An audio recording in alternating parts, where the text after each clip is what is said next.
মুন্সিগঞ্জে প্রাথমিক শিক্ষা অফিসের আয়োজনে উপজেলা পর্যায়ে জাতীয় প্রাথমিক শিক্ষা পদক প্রতিযোগিতা, ক্রীড়া সাংস্কৃতিক বিষয় ভিত্তিক কুইজ ও কাবিং পুরস্কার বিতরণী অনুষ্ঠান অনুষ্ঠিত। স্টাফ রিপোর্টার মোহাম্মদ নাসিম উদ্দিন জানান, মুন্সিগঞ্জ সদর মাঠপাড়া সরকারি প্রাথমিক বিদ্যালয় ও জেলা স্টেডিয়াম মাঠে মঙ্গলবার উপজেলা প্রাথমিক শিক্ষা অফিসের আয়োজনে উপজেলা পর্যায়ে জাতীয় প্রাথমিক শিক্ষা পদক প্রতিযোগিতা, ক্রীড়া সাংস্কৃতিক বিষয় ভিত্তিক কুইজ ও কাবিং পুরস্কার বিতরণ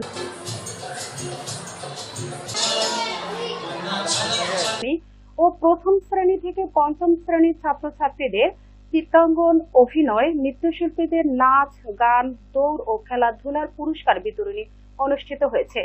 এ সময় প্রধান অতিথি হিসেবে উপস্থিত ছিলেন মুন্সিগঞ্জ সদর উপজেলা নির্বাহী অফিসার জনাব মাহবুবুর রহমান। সভাপতি হিসেবে উপস্থিত ছিলেন উপজেলা প্রাথমিক শিক্ষা অফিসার আব্দুল মমিন মিয়া।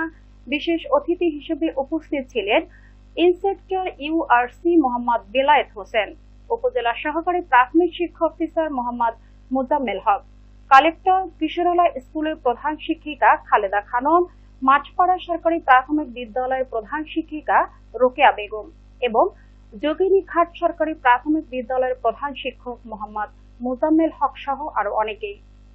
আমাদের জাতীয় উপজেলা পর্যায়ে প্রাথমিক শিক্ষা পদক 2025 আমরা শুরু করেছি 5 তারিখ থেকে। প্রতিটি বিদ্যালয় থেকে খেলা শুরু করে ইউনিয়ন পর্যায়ে এবং ইউনিয়ন পর্যায়ে যারা চেষ্টা হয়েছে তারা আজকে উপজেলা পর্যায়ে ফাইনাল তাদের খেলা চলছে।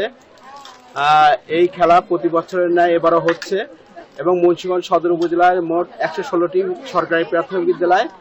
আমাদের এখানে বিভিন্ন ইভেন্ট আছে, ক্রীড়া আছে, সাংস্কৃতিক আছে, কুইজ প্রতিযোগিতা আছে এবং কাবিং কার্যক্রম সম্বন্ধে বিভিন্ন ইভেন্ট রয়েছে।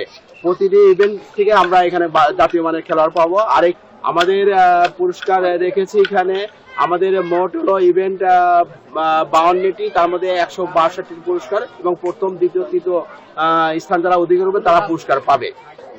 সুস্থ সাংস্কৃতিক চর্চার মধ্যে খেলাধুলা হচ্ছে সবচেয়ে উত্তম। খেলাধুলার মাধ্যমে শরীর যেমন সুস্থ থাকে, মনও ভালো থাকে।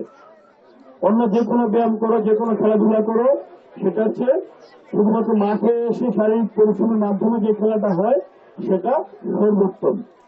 খেলাধুলা করলে মন ভালো থাকে, অন্যান্য কাজগুলো ভালোভাবে করা যায়। খেলাধুলা করলে শরীর ভালো থাকবে, মন ভালো থাকবে, তখন পড়াশোনা করতে ভালো লাগবে।